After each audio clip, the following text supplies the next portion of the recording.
Welcome, students. We are doing Ode to the West Wind by the great romantic poet Percy Bysshe Shelley. And as you already have seen, that the poet is talking about the effect of west wind in the very first part, we may say, on earth. And now, from the line number 15 to the next 14 lines, the poet is speaking about west wind's effect on sky. So let us start from line 15. Thou on whose stream, mid the steep sky's commotion, loose clouds like earth's decaying leaves are shed, shook from the tangled bows of heaven and ocean.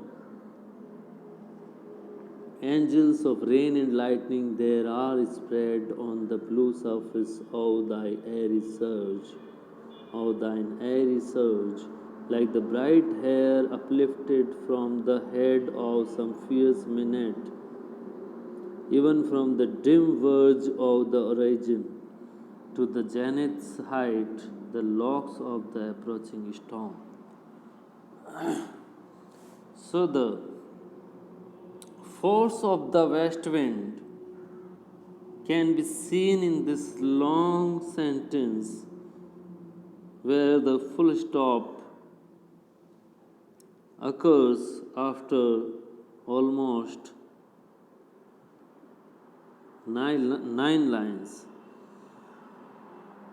So we are to imagine here that there is a vast tree whose roots are in the ocean and whose branches go up high into the sky. So this imagery is there where a vast tree is there, from ocean to sky it is spread. From the branches of this tree fall loose clouds in the same way as rotten leaves fall from an ordinary tree.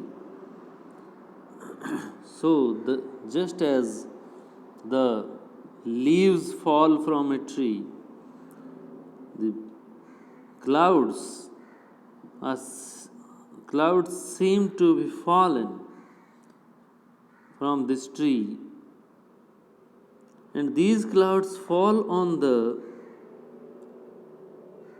surface of the west wind just as rotten leaves from a tree fall on the earth below. And further, these clouds fall when there is unrest or tumult in the high sky, that is, when stormy conditions develop in the sky. So, earth's decaying leaves, like the clouds are angels of rain and lightning. They are the harbingers of rain and lightning, and they are spread on the blue surface of thine waves of the air, thine airy surge, like the bright hair, and these, like the bright hair uplifted from the head of some fierce minute, even from the dim verge of the horizon to the zenith's height. These clouds are the picture of the clouds is followed by the picture of an approaching storm, and the black hair of the storm is spread on the blue waves of the surface of the west wind. And here, the female votary of the Lord God of wine, Bacchus, is the imagery of that fierce female votary of the Lord of wine, Bacchus, is here, whose hair are spread. The hair of the storm covers the surface of the west wind all the way from the horizon to the highest point in the sky. The hair of the storm spread in this way is just like the disordered hair of some wild, intoxicated female follower of the god of wine.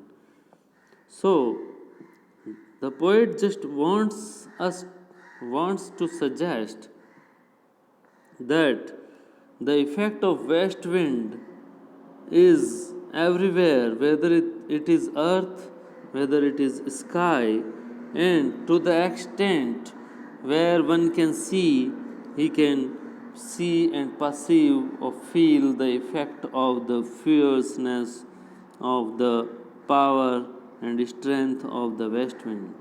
Then there is another picture. Thou dirge of the dying year, the west wind is the funeral song of the dying year, to which this closing night will be the doom of a vast sepulchre, vaulted with all thy congregated might of vapors from whose solid atmosphere black rain and fire and hail will burst. Oh, here. So, here is another imagery. The west wind is like a funeral song being sung over the death of the year. A huge tomb will be erected over the dead body of the year, and the darkness of the night, which is spreading over the earth, will serve as the doom of the tomb. So, the darkness, the shade, will serve as the doom of the tomb. The collective strength of the clouds will be the vault or arched roof of the tomb. From the solid seeming vapors of clouds in the sky will fall rain, lightning, and hailstones. The poet once again urges west wind to listen to his song and again says that vaulted with all thy congregated might of vapors, and that doom will be vaulted by the congregated might of vapors from whose solid atmosphere black rain and fire and hail will burst. Oh, here and here the poet urges west wind to listen to him and sings about the effect of the west wind in the sky.